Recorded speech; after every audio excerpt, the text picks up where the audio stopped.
शिवसेनेचे नेते नरेश म्हस्के यांनी विरोधकांवर जोरदार टीका केली आहे. सत्ताधाऱ्यांवर खापर फोडणं निषेधात्मक आहे असं म्हस्के म्हणाले. राज्यातील प्रत्येक प्रश्नावर आणि अडचणींवर केवळ सरकारला दोष देणं योग्य नाही असं त्यांचं मत आहे. त्यांनी स्पष्ट केलं की विकास कामं, जनतेच्या अडचणी सोडवणं यासाठी सर्व पक्षांनी एकत्र येऊन काम करणं गरजेचं आहे. म्हस्के यांच्या या वक्तव्यामुळे महाविकास आघाडी आणि सत्ताधारी महायुती यांच्यातील राजकीय वाद पुन्हा एकदा चव्हाट्यावर येण्याची चिन्ह दिसत आहेत.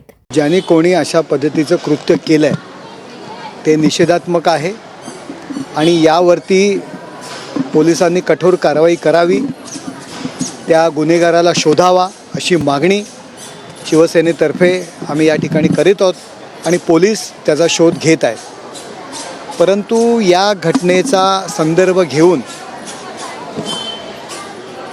इतरांवरती, सत्ताधाऱ्यांवरती खापर फोडणं, त्यांच्यावर टीका करणं हे सुद्धा निषेधात्मक आहे.